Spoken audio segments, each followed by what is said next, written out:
сегодня будем говорить о проблемах вроде физического тела, но и непременно как бы нашей души, да, потому что эмоции, наши переживания, наши отношения, взаимоотношения, они так или иначе действуют на физическое тело. И оторвать одно от другого невозможно.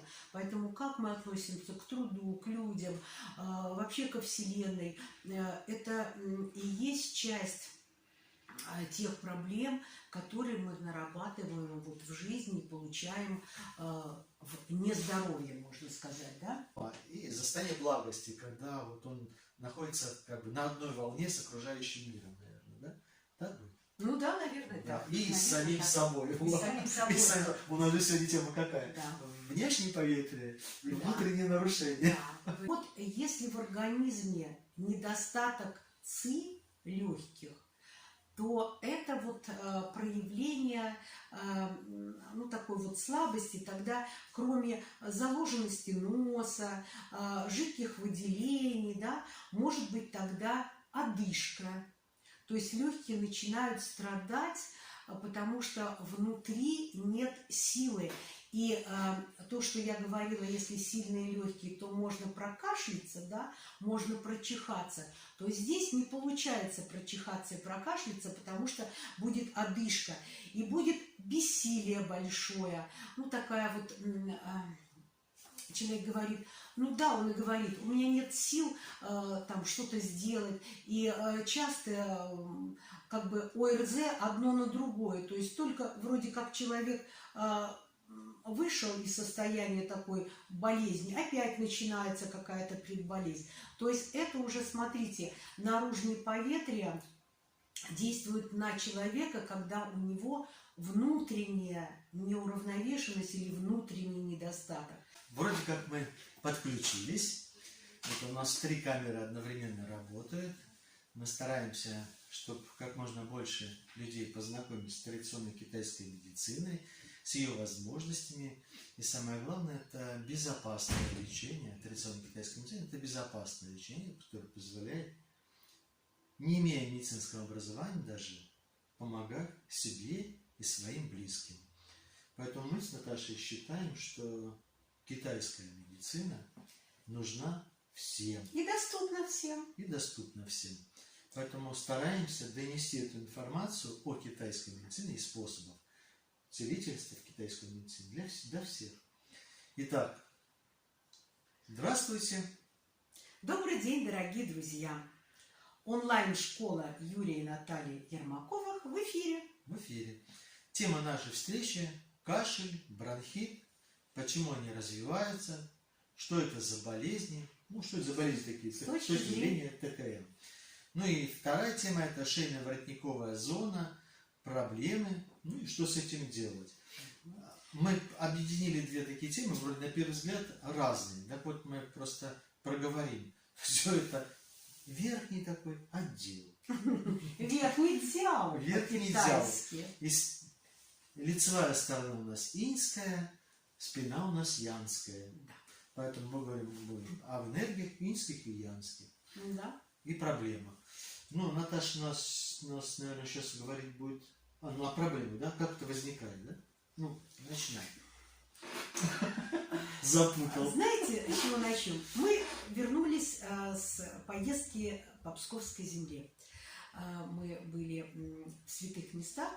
И вы знаете, такое состояние гармонии, о котором мы говорили, вот когда ехали, оно и до сей поры, знаете, вот оно не сонливое состояние, оно не такое вот безразличное состояние вот сейчас, оно как бы продолжается.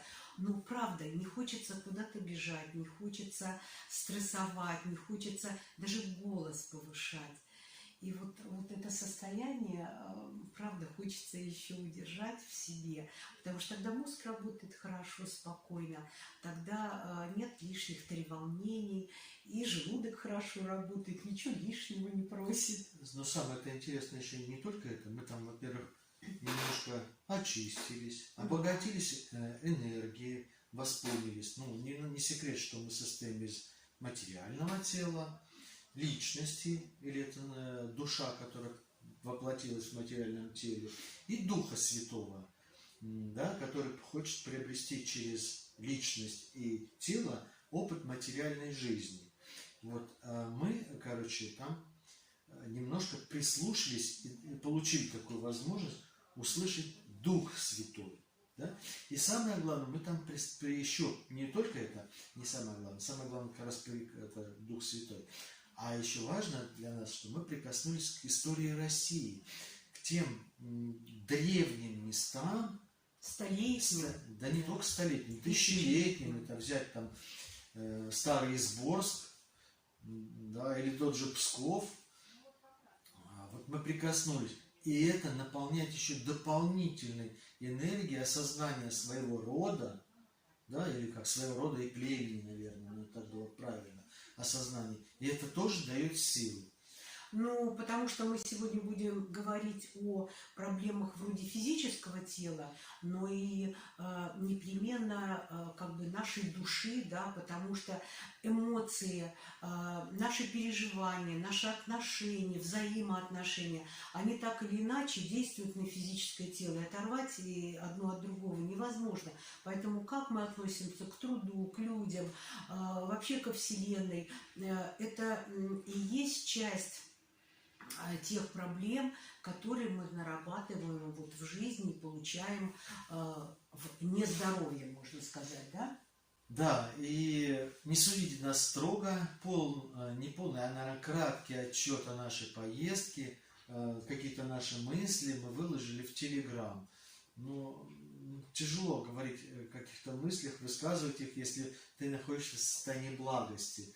Ну, весь материальный мир бывает в состоянии страсти, в состоянии невежества, это незнание, не просто не количество образования у человека, а состояние невежества, это когда человек не знает законов Вселенной. Вот.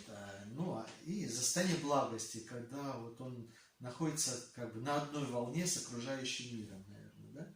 Так будет? Ну да, наверное, Да. так. И Наверное, с самим так. собой. И с самим собой. У нас же сегодня тема какая? Да.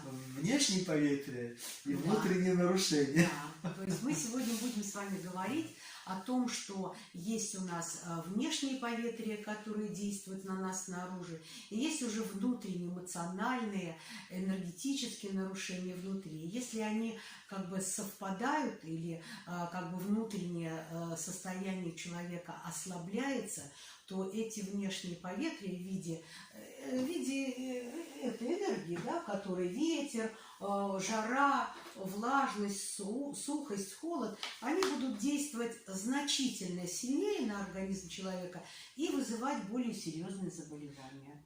Ну хорошо, если у человека иммунка, как сейчас говорят, Да, в хорошем состоянии, и его физическое тело и ментальный дух, да, дух Шень, он может противостоять внешним поветриям. Но если эти поветрия затягиваются, ну, как в городе Санкт-Петербурге, все, кто живет больше 5 лет в городе Санкт-Петербурге, у них есть характерные заболевания. Ну, да. Нарушения, точнее, не заболевания, есть характерные нарушения, связанные с работой селезенки, печени и почек. Ну, да. Ну, У уже всех они есть, конечно, Да, эти органы, но у кого-то они страдают Не больше, зря у кого-то же меньше. Петербург называют культурной столицей. Да. Нам надо подумать 3 раза, Поразмыслить. и мы постоянно впадаем в это состояние, да потому что у нас погода, влажность в избытке, солнца не видно, да, то есть огонька не добавляет. Поэтому мы, конечно, Влажность, все такие... в воздухе капли воды висят. Вот сейчас как раз такое время. Поэтому мы все в размышлениях. Да. Итак, мы сегодня начинаем говорить о кашле, о бронхитах. То есть кашель – это первое проявление. Вообще кашель – это защитная реакция легких. То есть и чихание тоже, защитная реакция легких. Что попало в нас, должно выйти. Для этого у нас существуют вот эти отверстия. Вот тут вот про легкие просто не все могут до конца правильно понять, потому что чихание еще не только когда какие-то попадают Ну и запахи, влажность, да, а чихание у человека иногда появляется, когда у него вот он разогрелся и попал холод внутри, и вот он чихает. Чтобы этот холод выгнать. Чтобы это, да, и с чиханием у него из организма выходит холод. Вот. Ну, а кашель то же самое, то есть это выход чего-то, что попало в нас как бы ненужное, да, или вызвало внутри развитие чего-то ненужного, и нам нужно освободиться. Поэтому мы говорим не только о каких-то, которые попадают, но мы еще говорим о каких-то предметах или веществах, которые попадают. Мы еще говорим об энергиях, да? Да, да. Ну вот если мы говорим о физическом теле, то какие могут быть причины кашля? Я сейчас об этом буду говорить, и вы уже будете понимать, что же в организме развивается и что попало в организм. То есть вот с осенью, с приходом осени приходит у нас ветер и холод. Ветер и холод, если начинают воздействовать на нас, и все-таки иммунная система плохо справляется, или наоборот, хочет выгнать все, что попало, то у нас вытекает жидкость из носа, да, жидкие выделения, и, собственно, их задерживать не надо, потому что то, что мы говорили, мы получили с осенью, с фруктами, с овощами, много влаги, да, много жидкости, в принципе, оно может и вытекать, поэтому это частично защитная энергия нашего организма. Поэтому, если течет, вытекает жиденькое из носа, это значит выход жидкости, выход холода, выход сырости из организма. Ну, в этом случае можно порекомендовать какое-то теплое прогревание. Да, не сырое. Да. В смысле, Это, не сырое прогревание. это можно и точку Юньцюань прогревать на стопе, да, это можно и хорошенько в баньке пропариться, и потом, конечно, не охладиться. Не надо после этого в холодную там прорубь и так далее. Нужно именно прогреться до костей, прогреть свой организм, чтобы вот этот холод как можно быстрее и без последствий вышел из организма. И поэтому эта жидкая белая мокрота, ну она прозрачная, точнее сказать, Ну, как она, водичка. да, она и характерна для воздействия ветра и холода на наш организм. Здесь может быть и заложенность носа, которую мы в первую очередь, наверное, чувствуем, да? Здесь может быть и головная боль. Ну, есть для этого, например, стики, да. Вот в нашей программе есть стики Ян и стики Инь. То есть стик Ян – это согревающий, поэтому можно дышать этим стиком Ян, чтобы выходил холод изнутри. Мы говорили с вами, что когда холод либо долго застоится в организме, сырость и холод, то он переходит в жар. Тогда уже может подниматься температура, но и кашель, и мокрота будет совершенно другая. То есть это будет уже такая тягучая мокрота, да, она может быть, даже цвет ее меняется, она непрозрачная. Вот, и в носу заложенность такая, и выделения могут быть более такие густые. Тогда мы берем вот этот стик Ин, называется, да, то есть нам нужно жар вот этот уравновесить, поэтому мы добавляем Ин. Кашель будет боль в горле, будет жажда, потому что сухость. А иногда те, кто живут на юге, у них снаружи ветер и жар входит. То есть то же самое происходит, только более сильное поветрие, не холод потом переходит в жар, а именно жар и ветер сразу поступают. Ну, вот, например, это как бы вот все наружнее, да, и сырость, и мокрота, мокрота, которая внутри скопилась, да, а сырость и влажность, ветер, может быть, холод и влажность. Вот у нас в Санкт-Петербурге, да, действуют вот эти три больше поветрия, поэтому... Ветер, холод и влажность. Да, ветер, холод и влажность. Поэтому у нас, кроме того, что заложенность носа, тяжелая голова, головные боли, тяжесть будет всего тела, вот так будет действовать питерский осенний климат, да, осенняя погода на каждого человека. Ну, сейчас середина осени, и должны начаться сезон дождей уже, да? Да. То есть это повышенная влажность, а потом до дождей переходит в холод. Да, холод потом уже переходит в холод. Да, потому что сухость вот она вот Да, проскочила. Бабье лето что-то у нас так проскочило мимо. Вот. И если мы если мы говорим о том, что вот эти поветрия у нас действуют на нас, то еще говорила я о том, что как организм-то наш сопротивляется, сражается или защищается. Так вот, если в организме недостаток ЦИ легких, то это вот проявление ну, такой вот слабости, тогда кроме заложенности носа, жидких выделений, да, может быть тогда одышка. То есть легкие начинают страдать, потому что внутри нет силы. И то, что я говорила, если сильные легкие, то можно прокашляться, да, можно прочихаться, то здесь не получается прочихаться и прокашляться, потому что будет одышка и будет бессилие большое. Ну, такая вот, человек говорит, ну да, он и говорит, у меня нет сил там что-то сделать, и часто как бы ОРЗ одно на другое, то есть только вроде как человек вышел из состояния такой болезни, опять начинается какая-то предболезнь. То есть это уже, смотрите, наружные поветрия действуют на человека, когда у него внутренняя неуравновешенность или внутренний недостаток.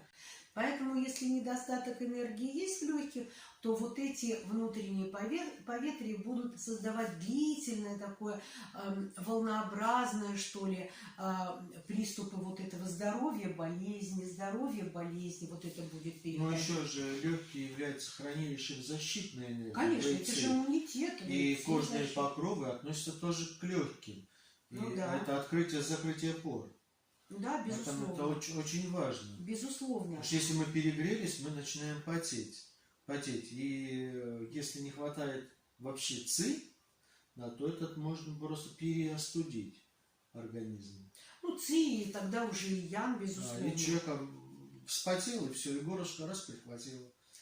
Вот, а это когда у нас недостаток ЦИ, да? А если у нас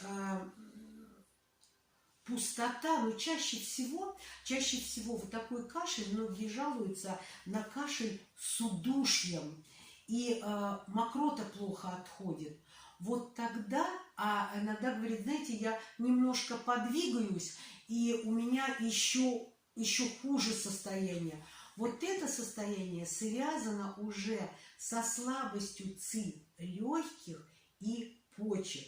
Вот. И тогда будет и першение в горле будет, и головокружение, и шум в ушах может быть, но будет еще боль в пояснице. Некомфортно.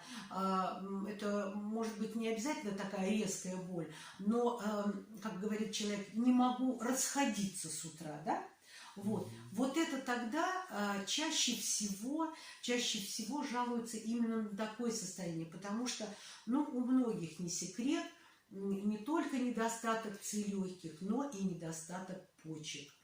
Мы говорили уже не раз о том, что есть у нас прародительская ЦИ, которая хранится в почке, и мы должны восполнять постоянно ЦИ почек. А если мы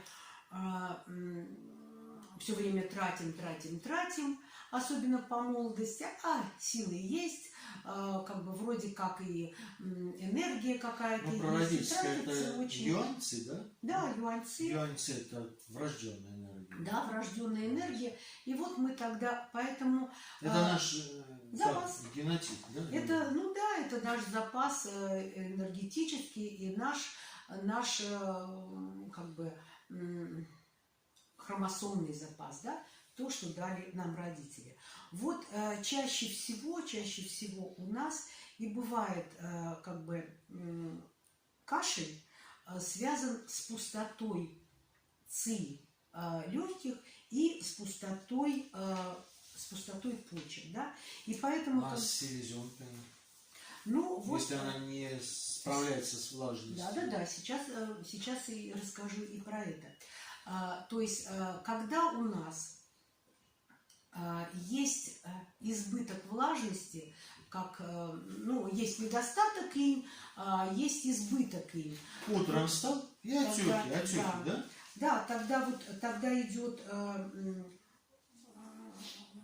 избыток влажности, вот про которую мы говорили в Санкт-Петербурге, да, и вот этот избыток влажности, он накапливается. И осенью мы говорили, что селезенка немножечко напряжена, потому что много фруктов и овощей сырых, да, едим. Вот ей приходится трудно все это много перерабатывать. холодных Много продуктов. холодного, влажного, сырого, слизеобразующего.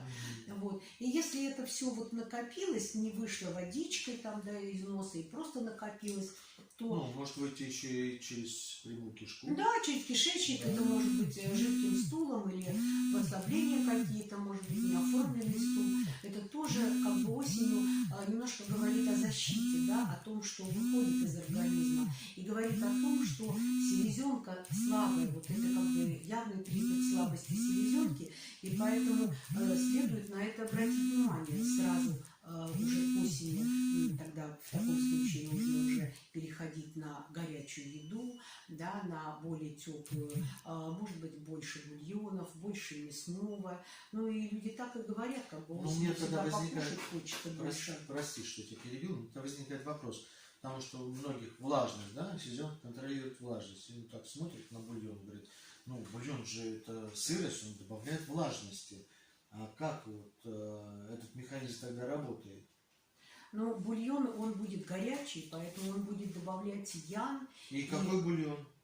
Он должен конкретно быть, наверное, там костный бульон. Ну да, лучше костный бульон. Если это птица, то это нейтральный. И он должен быть горячий для употребления. Если это говядина, это согревающий. Поэтому бульон лучше всего у нас всасывается в желудке, да, не заставляя как бы перерабатывать пищу, да, это уже жидкий, готовый продукт. Вот, и, безусловно, он более полезен и более, наверное, результативен. Если мы пьем, особенно утром, бульоны, или днем все-таки пьем бульоны, ну, кому-то и утром нужно. Некоторые говорят, ой, как это я бульон буду утром.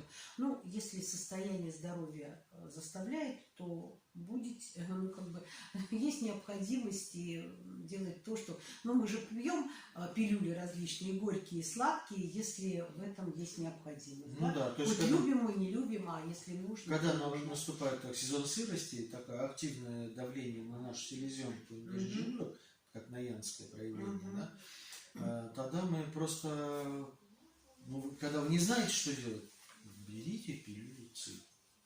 Любимая пилюля. Да, берите пилюлю ЦИ. Она укрепляет. И 2 пилюли в день. Это хорошо. А если вы не хотите 2 пилюли пить, можете разделить по половинке, но тогда 3 раза в день.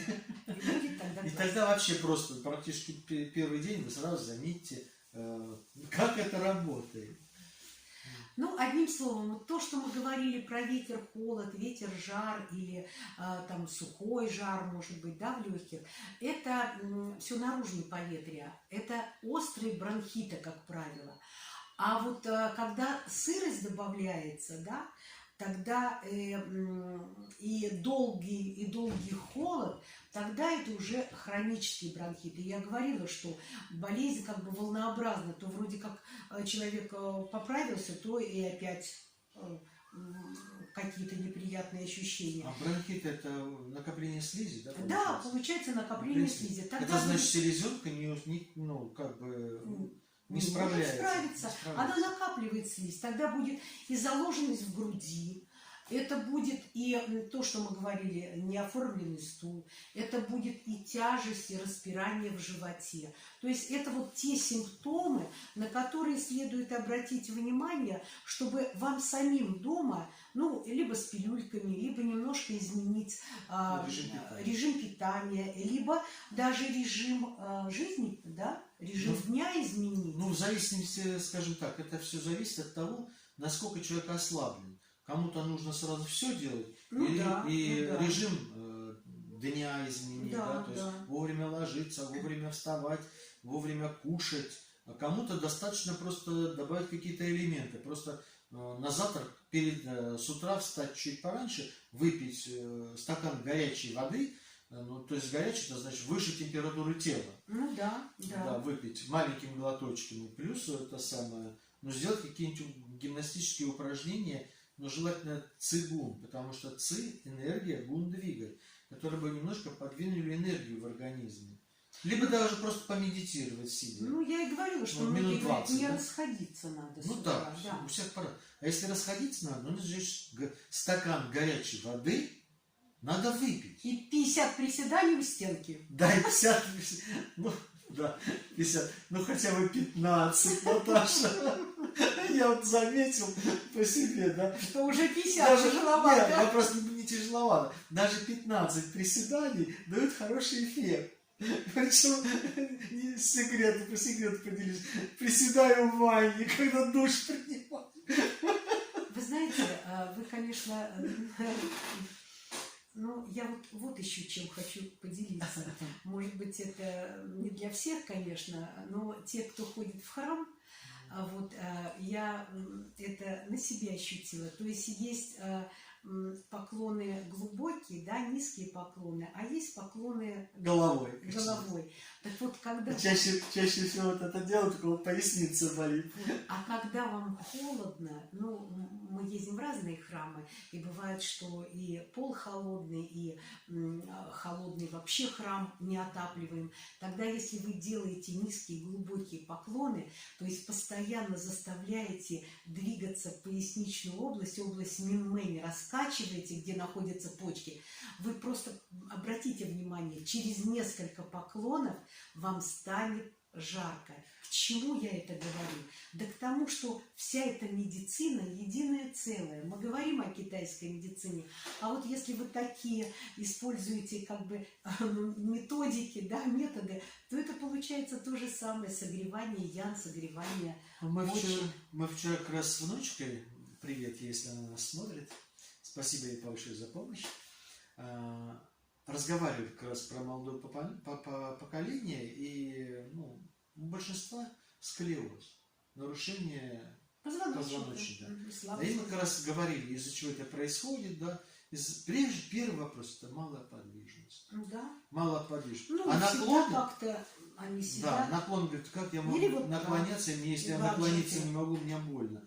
Но тогда скручивающее движение включите в свой рацион. Каждый день как можно больше скручивающих движений. И мы такой комплекс упражнений, ну, не вместе, а это я показывал. Его можно найти либо на нашем канале в Ютубе, либо в Телеграме, либо в ВКонтакте. Это летом показывала. Да, все лето мы вот, в Таврическом саду, в городе Санкт-Петербурге, у нас были открытые уроки. Да, и мы все это показали и делали разъяснения. И как раз как восстановить работу позвоночника, суставов и так далее. Ну, прошу прощения, от темы немножко отвлеклись, но Да нет, все нормально. как все получилось. Нормально. Ну вот мы как раз с Соней об этом говорили. Вот и ты сейчас заговорили о наклонах. Почему наклоны помогают? А потому что вдоль позвоночника, во-первых, по позвоночнику проходит центральный, да? Янский, да, Янский, да, да. меридиан. А вдоль позвоночника проходит меридиан мочевого пузыря. Это янский меридиан. Но он боится, он как бы, в него входит холод, и поэтому мы чувствуем холод по спине. Ну, я чисто физика, вот просто физика. Когда человек наклоняется, вы можете проверить, у него натягивается вдоль позвоночника мышцы, сухожилия и ноги, тыльная сторона тоже натягивается. Задняя, это не тыльная, а задняя сторона. Ног натягивается. И когда он выпрямляется, туда приливает кровь. Человек согревается. Вот поэтому глубокие наклоны хорошо помогают и согревают человека, когда вы замерзли. Ну, еще второй способ, но только их надо чередовать. Наклоны, приседания, наклоны, приседания. Это вот очень позволяет согреться быстро. Это вот мы сейчас говорили про ян, говорили про тепло, про почки. Ну, и все это все про бронхи. Да это все про инь, я же еще и не про, как бы не закончила, да?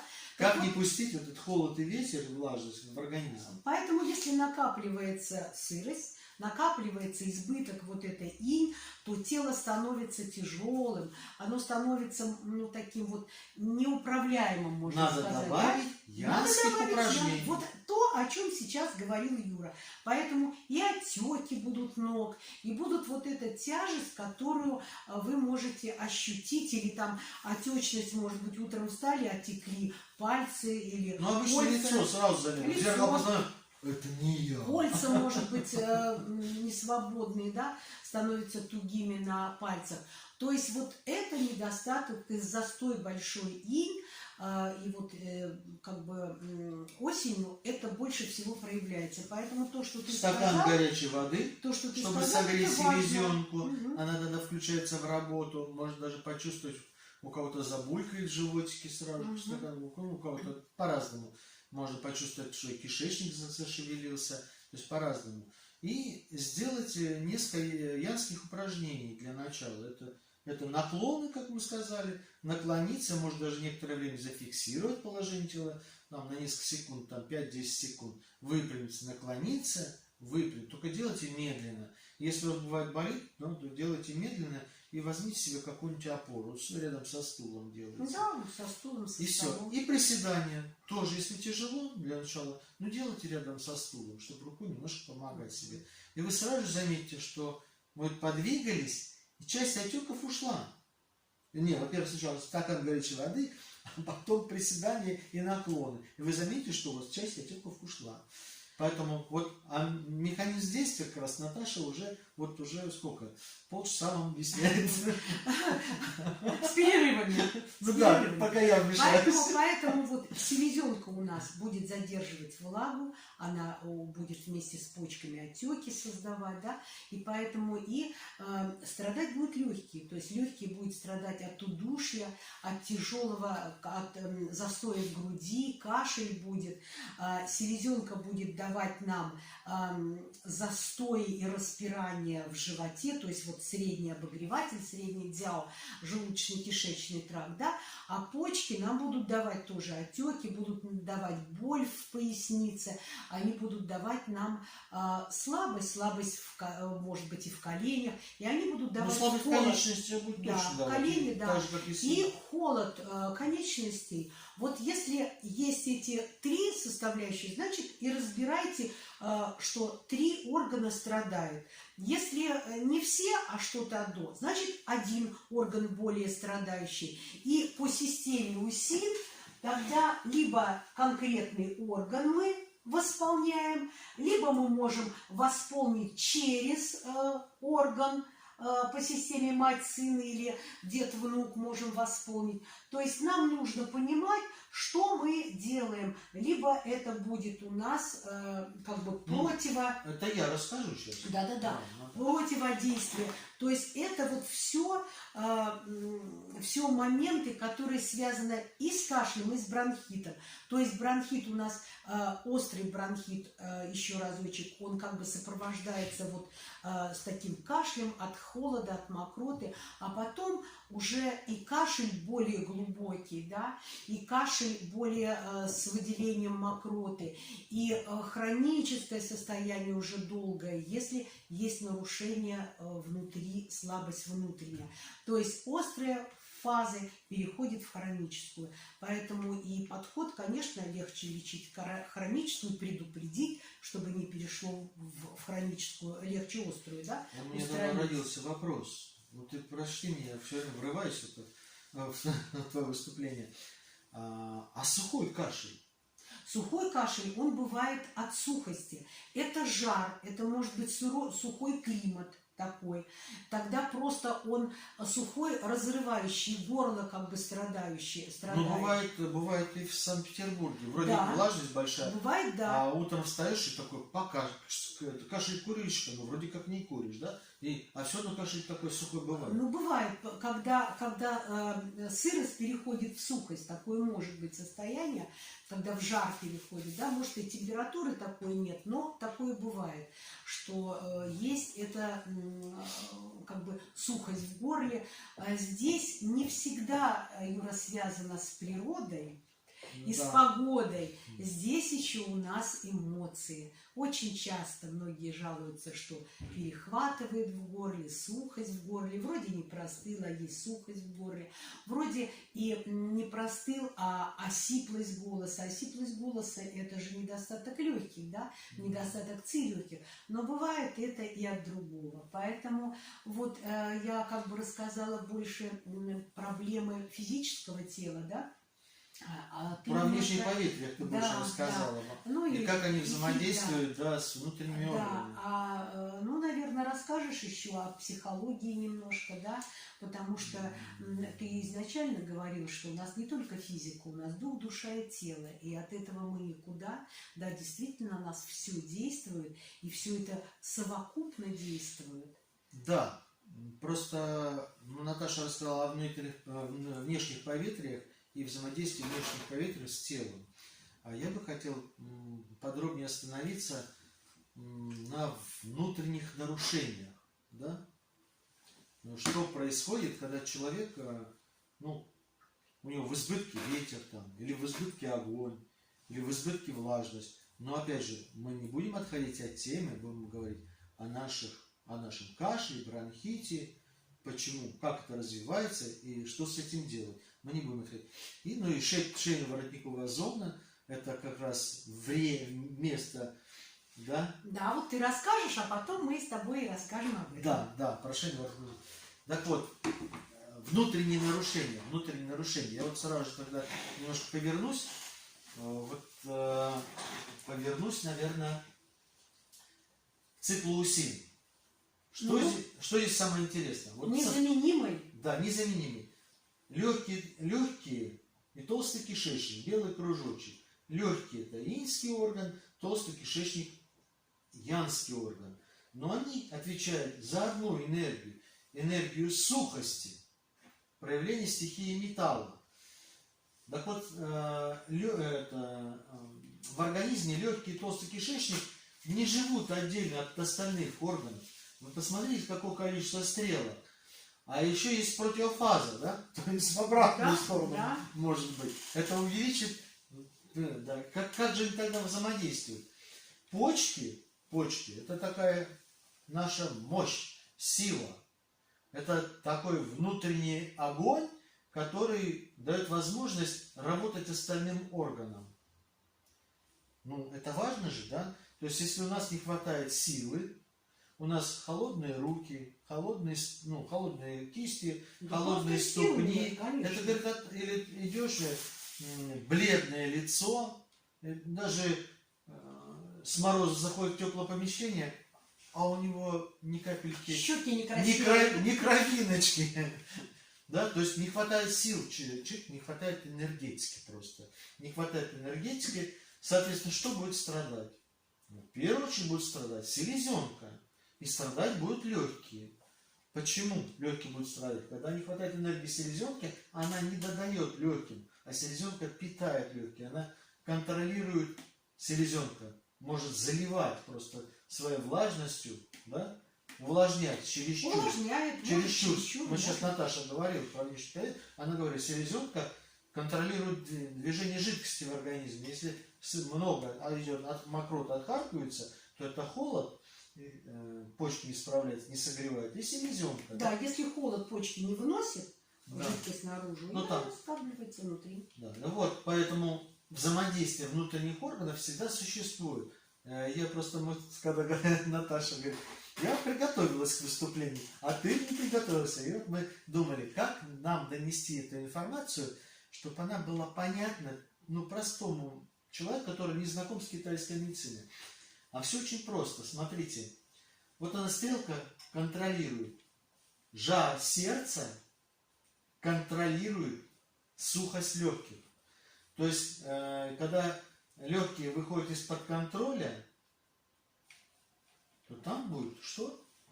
Когда жара много, то в легких будет сухость. А когда легкие выходят из-под контроля сухости, то будет влажность в избытке. Будет воздействовать по-другому, будет селезенка. Да, будет влажность в избытке. А смотрите, легкие контролируют желчный пузырь. А желчный пузырь раздувает огонь. Я просто о том, как все внутренние органы связаны между собой. Наташа объясняла уже про внешние поветрия, как это влияет. А я просто уточнить, что ни один наш орган не живет отдельно друг от друга. Ни один. Да, иммунитет, хоть легкий отвечает за защитную ВИЦ, но не будет защитная ВИЦ справляться своей функцией, если почки слабые. вот не будет. Ну да, а потом вейци, это же открытие-закрытие пор, это охлаждение тела. И если, конечно, почки слабые, человек говорит, я не потею никогда. А теперь вот сердце, да, эмоция радости. Но у сердца еще есть дух, который контролирует весь эмоциональный план человека, весь ментальный план, кроме физического тела, да. У нас есть связь, есть человек, заметили, потливость человека. Потливость, она связана не только с легкими, она связана с работой сердца. Она связана с... Ну, у меня есть красавица, на которую мне надо смотреть. Да, Юрий Михайлович, объясняй. Застеснялась. Да, вот смотрите, что у нас получается, да? То есть даже сердце, оно дает огонь. Но когда оно слабое, человек потеет. Ночная потливость. При слабости маленькое движение, человек вспотел. Слабое движение. Да, вспотел и горлышко прихватило. Но здесь еще недостаток почек. Да, так мы же сначала проговорили про недостаток почек. Я просто не стал говорить почки, инские составляющие, поэтому, да, и недостаток инь. Ну, что я в таких случаях делаю? Первое, когда вот такая непонятная потливость у меня, я беру не пилюлю, а отвар лаоли. Да, там и китайский лимонник, который закрывает потерю жидкости. Потерю жидкости. А вообще надо вести себя просто по-другому, Юрий Михайлович. Заботиться обо всех. Да. Потому что шень сердца – это чистая высшая душа, разум, нравственность, эмоциональность, да? Это забота, переживание. Менталитет в Не целом. переживание, просто забота. Да, высшая душа. Да. Вот это все сердце. Поэтому, когда мы поехали по монастырям, первое все, мы решили позаботиться, да, именно о том, что я сейчас проговорил. Это разум, нравственность, эмоциональность, менталитет в целом, высшая душа. Мы немножко решили позаботиться, да, восполнить энергетику, потому что, не секрет, что что-то вот как-то у нас тут сезон был сбора урожая, грядочный, плюс это куча работы, занятия, готовиться. То есть постоянно была работа. Постоянно напористость в работе, вот эта постоянная работа. Некогда было, правда, как бы внутрь себя заглянуть, да, и, хотя с детьми, с внуками, конечно, мы встречались, но постоянно мы в этой бесконечной работе, хоть и любимой работе, но она забирает ци легких. А вот теперь вот эта напористость в работе к чему приводит? К ослаблению ци легких и болезням, бронхитам. Вот, именно напористость. Что надо сделать, надо, да. Успеть. Теперь что получается? Слабость в бронхах получается. Да, слабость в бронхах с воспалением. То есть, может, воспаление, а может, просто слабость. Все время нет сил. Да, и некоторые это заменяют чем? Курением. Вместо того, чтобы отдохнуть, да, разобраться с режимом дня, сбалансировать питание, чтобы восполнить недостаток ци, да? Да, добавить физические какие-то упражнения, может быть, которые не физические упражнения, а цигун добавить, чтобы восполняло ци. И люди, наоборот, усугубляют, начинают курить. И в результате у них что? Еще больше страдает ци легких. Но кроме того, вот от такого напора страдает у нас и горло. Вот тогда, что я говорила, першить начинает горло, сушит горло, да, в пазухах некомфортно, и желудок у нас страдает, и репродуктивная даже функция страдает, мужская и женская. Окажется, чего там такое? Теперь вот маленькие тонкости. Если у вас страдают легкие, то наверняка страдает толстый кишечник. Кал либо жидкий, либо сухой. Это говорит тоже, если вы проявляете напористость в работе, в решении задач, прям вот уже месяц, как вы буксуете, да, то что получается? Желание удержать какую-то ситуацию дает запоры в толстом кишечнике. И это тоже кашель. Да. А у детей упрямство, жадность, повышенная чувствительность и страхи тоже приводят к проблемам С бронхами. Да, С бронхами и толстым кишечником. Да. Эти две вещи идут и не исключают друг друга, они всегда рядышком Да. идут. Ну а что, теперь расскажем немножечко о том, что у нас есть процедурки, да, которые вы можете использовать дома. Это и банки, это массаж гуаша, когда мы говорим о шейно-воротниковой зоне, да, или о бронхитах. Бронхиты Ну, вот как раз... раньше лечили банками. Вот как раз мы были где? В Пскове? Нет, были в Псковской лавре, и там наши ученицы, не буду называть имя, мы делали что?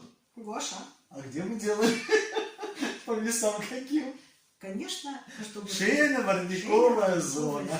Вот, Но человек тоже просто, он еще и на службе находится такой.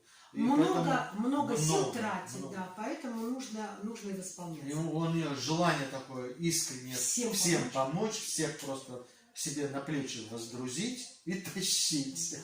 И лучший способ помочь — это как раз гуаша. Даже одного сеанса, да, хватило, чтобы она начала летать. Ну, реакция, конечно же, другая. Вот. Так вот, мы говорим, что седьмой шейный позвонок, который вот у нас выступает, да, он бывает часто бывает такой, знаете, наполненный или заплывший, да, это когда человек все тянет на себе. И вот... Это у него просто и много, и мало ян, скорее всего. Ну, ответственности много, поэтому и тянет. Так вот, когда мы говорим... Думает о проблемах очень много. Когда мы говорим о холоде, то мы говорим о затылке, мы говорим о шейно-воротниковой зоне. Вот этот седьмой шейный позвонок, от него мы будем ориентироваться, чтобы понимать, что происходит. То есть вся шея – это врата ветра, можно сказать, да? Поэтому от седьмого шейного позвонка, если кверху мы идем, такая ямочка есть, да, под черепом, это точка ямэнь, точка немоты, и она находится на полцуня выше роста волос на затылке, роста волос. Нет, вот это сиденье все закрывает. Вот я вот так смотрю. Нина, вот когда вы идете от седьмого шейного позвонка, вот точечка ямэнь, да, ямочка. Вот. А чуть выше, между черепом и первым шейным позвонком, находится точка фэнфу. Вот это ветер. Сбоку от нее на этом же уровне, точки фэнчи, мочевого пузыря. Вот здесь они в ямочках. Вот, значит, вот здесь они на одном уровне, да, я вот видите, как показала. Дальше мы опускаемся еще раз до точки даджуй, который седьмой шейный позвонок. И под первым грудным позвонком здесь и здесь точки даджу. Это уже меридиана мочевого пузыря. То есть вот этот весь треугольник, он очень боится ветра. И это есть врата ветра, которые, да, и фэнчи точка озеро ветра. То есть вот это область ветра и холода. Поэтому массаж гуаша, вот шейно-воротниковой зоны, как раз очень благоприятен. Продолжай, так хорошо, тепло было, да. Вот. Получается, что вот массаж гуаша, он будет убирать вошедший ветер и просто застои холода, застои энергии, застои крови. И сразу просветляются глаза, сразу становится комфортно и опускаются плечики. Поэтому вот эту область мы используем, шейно-воротниковая зона, про которую мы говорим, мы используем массаж гуаша. И вот мы сейчас записали уже онлайн курс гуаша, поэтому приглашаем на обучение для того, чтобы вы могли и себе помочь, и своим родным, близким, меньше использовать какие-то лекарства, меньше посещать специалистов, чтобы вы могли уже и сами использовать этот простой одно уточнение. массаж. Курс состоит из теоретической базы и практики. Практика, кто следит за нами, видели, мы приглашали специально всех моделей, кто хочет обучиться побыть моделью.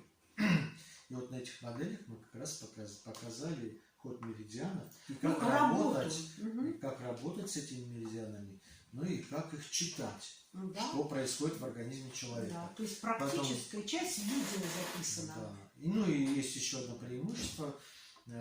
Не только для тех, кто живет в Санкт-Петербурге, но те, кто живет в других регионах, в других странах, мы всегда на связи, всегда мы можем ответить на те вопросы, которые у вас возникли. Что похвалюсь, наверное, немножко, потому что если вы собираетесь учиться, обращайтесь к хорошим специалистам, которые практикуют, ну, хотя бы лет 15. Ну да. Потому что, чтобы у них были наблюдения, и которые практикуют не только гуаша, а всю китайскую медицину в целом.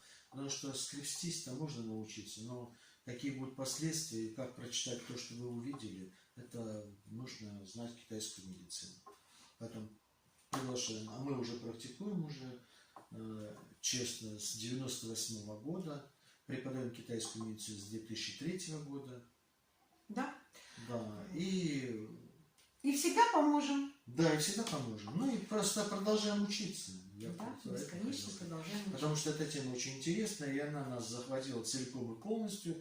И как-то разбуди нас в любое время, дня и ночи, что происходит с нашими внуками и детьми. Мы всегда можем ответить, а что делать и куда нажать, чтобы это быстро решить вопрос. Вот пока мы были в поездке, нам дети прислали видео, как наша 3-летняя внучка папе поставила все банки, какие у нас дома есть, и банки, которые ставятся на суставы, и вообще и эти самые банки акупунктурные. Папа пришел из леса, вот, устал, и она поставила все банки, какие есть, и говорит: бабушка, вот я папе ставлю банки у тебя. Это вообще потрясающе. Ну, может быть, мы выложим это фото такое, то и, конечно, это потрясающе, когда дети понимают уже, что и как. Ну, о чем это говорит? О том, что у нас это все время в открытом доступе дома лежит. И дети знают, где это лежит. Они видели, как этим пользоваться, поэтому спокойно берут и тоже делают. Да, и берут тренируются. скрипки гуаша и делают друг другу гуаша. Вот. Поэтому это шикарный метод помощи при бронхитах, кашле и нарушении в шейно-воротниковой зоне. И здесь, и застой шейно-воротниковой это поскольку мы говорим сегодня об этой теме, а так это и желудочно-кишечный тракт, и почки, и печень, то есть это восстановление движения крови по передне-срединному меридиану, проблемы женские, проблемы мужские и так далее. А мы просто еще не показали при бронхитах нет, наверное. Вот. Поэтому, наверное, сегодня мы заканчиваем эту тему и будем продолжать эти темы, разные темы, те, которые вы просите, те, которые вот чаще всего вызывают интерес. И еще пишите свои вопросы и просьбы, мы обязательно их исполним. И вчера мы опять же с внучкой Соней разговаривали, у нас возникла идея сделать 1-2 раза в месяц просто встречу, просто вопросы и ответы по психологии, по здоровью. И мы обязательно будем на это отвечать в прямом эфире, чтобы вопросы и ответы были в прямом эфире, чтобы можно было видеть человека, задающего вопросы. Что делать в какой-то ситуации, как справиться с каким-то недугом, как выйти из какого-то состояния. Да? То есть мы все бываем в каком-то состоянии, которое приводит к какому-то недугу. Вот. И как это выйти, как себя обезопасить, чтобы человек, личность излучал радость, счастье, но был доволен тем, чем он владеет и кем он является. А сейчас желаем всем счастья. До встречи.